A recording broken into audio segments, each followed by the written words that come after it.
Dear student, मैं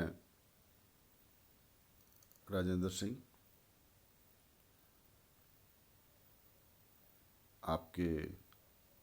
आपसे मुखातिब हूँ। मेरा आज का जो टॉपिक है वो बीए सेकेंड ईयर एवं एमए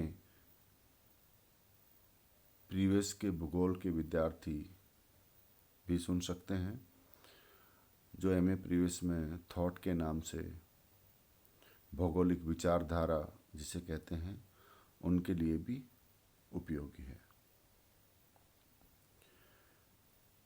हमने पिछले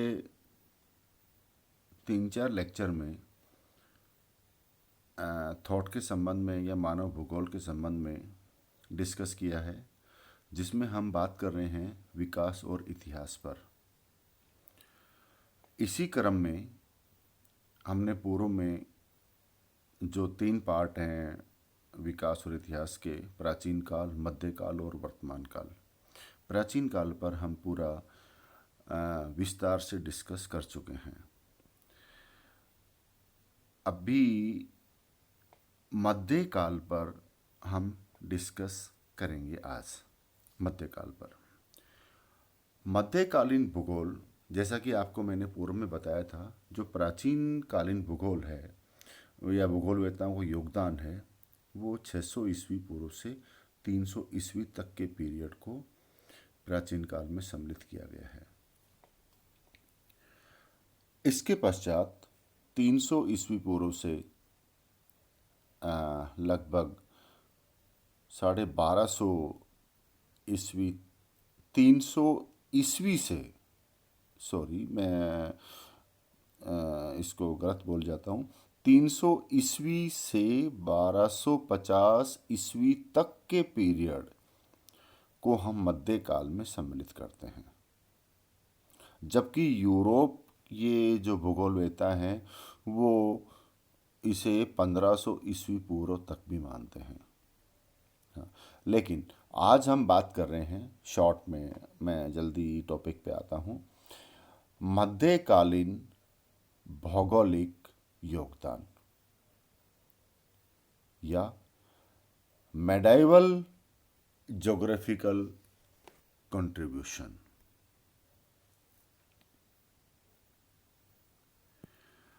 इस काल के जो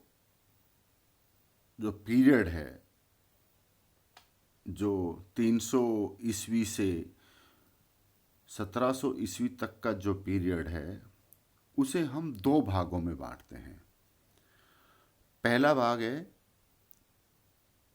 पूर्व मध्यकालीन योगदान, जिसे हम अरब भूगोलवेत्ताओं का योगदान भी कहते हैं, यानी early medieval geography and contribution by Arab geographers. ये जो पहला पार्ट है, जो पहला भाग है, जिसे 2 भागों में विभक्त किया है, जो मध्यकाल के भूगोलिक योगदान को उसके 2 भाग किए हैं। पहला 300 ईस्वी से 1200 ईस्वी तक के। इसके बाद का जो दूसरा जो पार्ट है, वो है उत्तर मध्यकालीन भूगोल, या इसे पुनर्जागरण काल के नाम से भी हम जानते हैं। यह पीरियड 1250 ईस्वी से 1700 ईस्वी तक के काल को हम उत्तर मध्यकालीन भूगोल के रूप में जानते हैं, जिसे पुनर्जागरण काल भी कहा जाता है। लेकिन आज के टॉपिक में हम जो बात करने वाले हैं या जिस पर हम डिस्कस करेंगे, वह है पूर्व मध्यकालीन भूगोल या अरब भूगोलवेत्ताओं का योगदान। इसमें यहाँ पर एक भूगोल का अंधकार युग भी आता है, जिसे डार्क एज ऑफ ज्योग्राफी कहते हैं। इसके बारे में मैं एक अगले टॉपिक में बात करूँगा, क्योंकि ये एक इम्पॉर्टेंट टॉपिक है। इस पर कई बार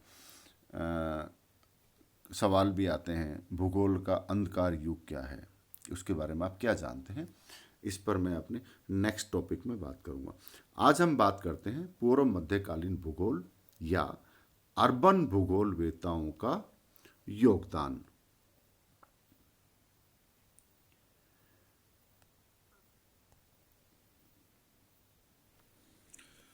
जब यूरोपीय देशों में भौगोलिक ज्ञान का ह्रास हो रहा था, तब अरब देशों का भारत, मध्य एशिया और पूर्व अफ्रीका के तटीय क्षेत्रों से संपर्क बढ़ रहा था। इन देशों में परस्पर विदेशी व्यापार होता था। भारत के बहुत से ग्रंथों को फारस और बगदाद ले जाया गया। यहाँ मैं एक बात आपको कहना चाहूँगा कि 5वीं सदी से 12वीं सदी तक या आर्यभट्ट से भास्कराचार्य तक के समय को प्राचीन भारत में खगोलकी यानी एस्ट्रोनॉमी के पूर्ण विकास का काल कहा जाता है। इस काल में बगदाद के खलीफा भारत से कुछ ज्योतिषियों को अरब ले गए थे, जहाँ संस्कृत ग्रंथों का जो वो यहाँ से लेकर के गए थे, उन ग्रंथों का अरबी और लैटिन भाषाओं में अनुवाद हुआ। अरब और ग्रीक विद्वानों ने खगोलिकी के क्षेत्र में प्राचीन भारतीय विद्वानों से तात्कालीन ज्ञान का पूरा लाभ उठाया। चूंकि अरबों के पास या अर्बन भूगोलवेताओं के पास यूनानी या रोम, जिसमें स्ट्रैबो, टॉलमी इत्यादि भूगोलवेता हुए हैं, उनके ग्रंथ एवं भारतीय ज्ञान जो भास्कराचार्य और आर्यभट्ट के काल का था, उन सभी को अरब भूगोलवेताओं ने ले जाकर के उनके आधार पर उन्होंने उन ग्रंथों का अरबी भाषा या अपने अन्य स्वतंत्र ग्रंथों में वर्णन किया है। अरब विद्वानों ने अपने निजी अन्वेषण तथा यात्राओं के आधार पर मौलिक ग्रंथों की रचना की है। इस प्रकार अरब देशों में भौगोलिक ज्ञान की प्रगति हुई। 10वीं से 12वीं शताब्दी तक अरबों के द्वारा यूरोप वालों को भौगोलिक ज्ञान मिला था। यहाँ पर 12वीं और 13वीं शताब्दियों में भौगोलिक यात्राओं के द्वारा विदेशी व्यापार के बढ़ने से तथा यूरोपीय देशों की ईसाई जनता और अरब देशों की मुस्लिम जनता के बीच पवित्र भूमि होली लैंड, जिसे हम जेरूसलम कहते हैं, पर अपना अपना अधिकार जमाने के लिए जो धार्मिक युद्ध हुए थे, उसमें यूरोपीय देशों के लोग अरब संस्कृति के संपर्क में भी आए थे। यूरोप को अन्य देशों और महाद्वीपों में विस्तार करने के लिए यहीं से प्रेरणा मिलनी प्रारंभ हुई थी। चूंकि आज हम प्राचीन काल में मानव भूगोल के विकास का हम पहले ही डिस्कस कर चुके हैं, आज हम जिस टॉपिक पर बात कर रहे हैं वह है मध्यकाल में मानव भूगोल या भूगोल का विकास। जैसा मैंने पहले बताया, इसको हमने 2 भागों में बांटा है। पहला जो भाग है वो पूर्व मध्यकालीन भूगोल है। इसमें हम अरब भूगोलवेताओं की योगदान को प्रमुख मानते हैं, और यह जो समय है वह 300 ईसा पूर्व से 1200 ईस्वी तक का जो समय है, यह इसमें बीच में अंधकार युग भी है, जिसके बारे में मैं मेरे अगले टॉपिक में चर्चा करूंगा। यहाँ हम पूर्व मध्यकालीन भूगोल में हम अरब भूगोलवेताओं के योगदान के बारे में विस्तार से जानेंगे। इस युग में जबकि ईसाई देशों में भौगोलिक ज्ञान का हर्ष हो रहा था, ये वो काल है जो प्राचीन में जब हमने रोमन और ग्रीक का वर्णन पढ़ा था पिछले लेक्चर में, वहाँ भौगोलिक ज्ञान जो कम हो रहा था, उसी समय अरब भूगोलवेता भौगोलिक ज्ञान को बढ़ाने में लगे रहे थे। उन्होंने जो डार्क एज, जिसका हम बाद में बात करेंगे, वहां पर जो यूनानी और रोमन भूगोलवेताओं ने जो ग्रंथ लिखे थे, उनको भी अरब भूगोलवेताओं ने सुरक्षित रखा तथा अपनी ज्ञान को बढ़ाते हुए एवं भारत व अन्य देशों से जो ज्ञान प्राप्त हुआ, जो ग्रंथ प्राप्त हुए थे, जिनको अरबी और लैटिन भाषा में लिखा गया था, उनके आधार पर उन्होंने अपने ज्ञान को आगे बढ़ाया। अब यहाँ पर विषय उठता है कि अरब भूगोलवेताओं के द्वारा भूगोल में प्रगति के क्या कारण थे, या हम इसे कह सकते हैं कि मुस्लिम देशों में भूगोल में अधिक रुचि पैदा होने के क्या कारण थे, जिनको हम निम्न प्रकार से समझेंगे।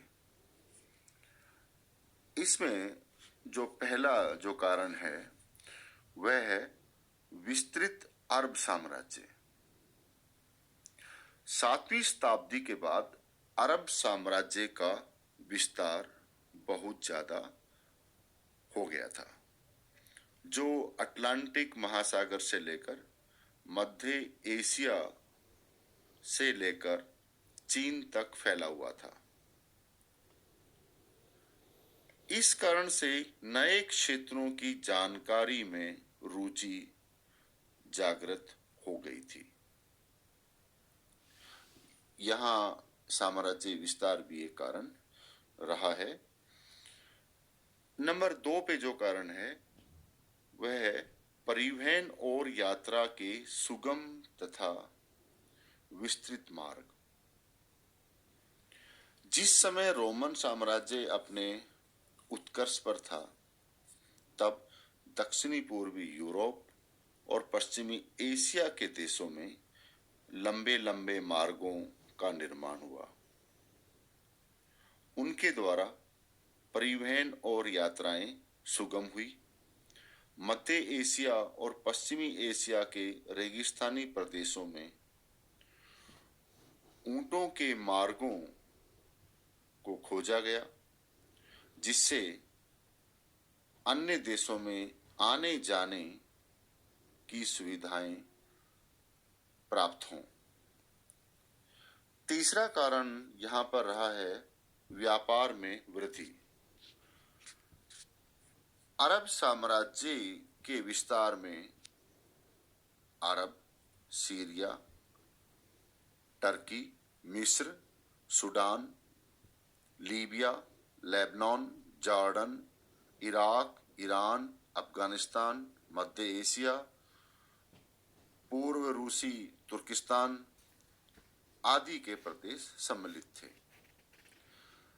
अब लंबे चौड़े साम्राज्य में अंतर्देशीय भिन्नताएं बहुत थी, इसलिए साम्राज्य का आंतरिक व्यापार बहुत बढ़ गया था।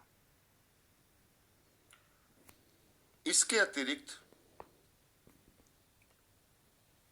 उस समय व्यापार को प्रमुखता की दृष्टि से देखा जाता था, यानी मुस्लिम समाज में व्यापारी वर्ग का पद ऊंचा था।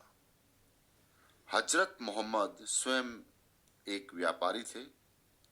इस्लाम धर्म के अनुसार न्याय के दिन धर्म पर बलिदान होने वालों को जो सम्मान मिलेगा, वही फल ईमानदार व्यापारियों को भी मिलेगा।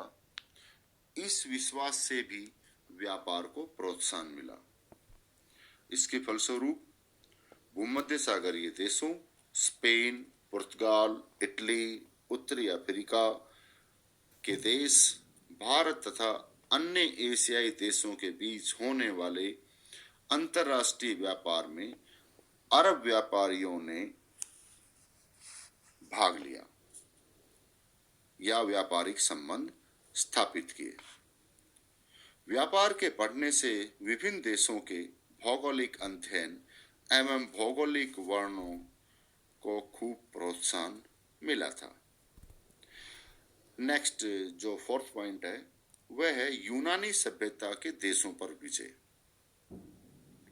यह हम जब हिस्ट्री में पढ़ते हैं कि यूनानी सम्राट सिकंदर ने ईसा से पूर्व यूनान के अलावा कुछ अन्य देशों जैसे सीरिया, ईरान पर आधिपत्य जमा लिया था। उन देशों में यूनानी संस्कृति की स्थापना हो गई। इस मध्य युग में अरब साम्राज्य ने उन दूसरे देशों को जैसे सीरिया, इराक, ईरान आदि को विजय करके अपने साम्राज्य सीमा में सम्मिलित कर लिया। इन देशों में जो यूनानी संस्कृति और ज्ञान मौजूद थे, उनका अरब भूगोलवेत्ताओं ने पूर्ण लाभ उठाया तथा जो ग्रंथ या भूगोलवेत्ताओं के लिखे हुए जो भी लेख थे, उनको अरबी भाषा में अनुवाद किया और अध्ययन किया गया। इसका जो लास्ट पॉइंट है नंबर 5, वह है भारतीय संस्कृति से अरबों का संपर्क। जैसे मैंने पूर्व में भी बताया था कि बगदाद के खलीफा आर्यभट्ट और भास्कराचार्य के समय पर संस्कृत ग्रंथों को अरब लेके गए थे और वहां उनका एवं साथ में यहाँ के विद्वानों को भी लेकर गए थे, जहां उनका अनुवाद किया गया और बाद में उन सभी का भौगोलिक और खगोलीय क्षेत्र में उनका प्रयोग किया गया। नंबर 5 पॉइंट में हम बात कर रहे थे कि भारतीय संस्कृति में अरबों का संपर्क। मध्य युग में अरब व्यापारियों का भारत से संपर्क हुआ। कुछ अरब विद्वान भारत की यात्रा करने भी आए थे। इनमें से कुछ जो यात्रा पर आए थे वो प्राचीन ग्रंथ अपने साथ भी लेकर गए थे, जो मैंने पहले बताया, तथा गिनती लिखने के अंकों की अर्थात गणित के अंकों को लिखने की प्रथा अरब में भारत से आई थी। इसलिए अरबी भाषा में गणित के अंकों को हिंदसा कहते हैं। मध्य युग में ज्योतिष और भूगोल के कुछ भारतीय ग्रंथों का अरबी भाषा में अनुवाद किया गया। यूरोप के देशों को भारतीय भौगोलिक ज्ञान और ज्योतिषी सिद्धांत अरबी भाषा के ग्रंथों के माध्यम से प्राप्त हुए थे।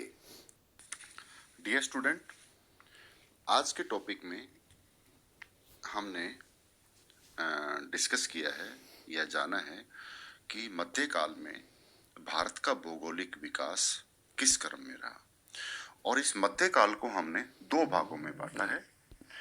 पहला पूर्व मध्यकालीन भूगोल, जिसमें अरब भूगोलवेत्ताओं का योगदान है, जो कि 300 ईस्वी से 1200 ईस्वी तक का जो योगदान है उसे हम अरब भूगोलवेत्ताओं के योगदान के रूप में जानते हैं।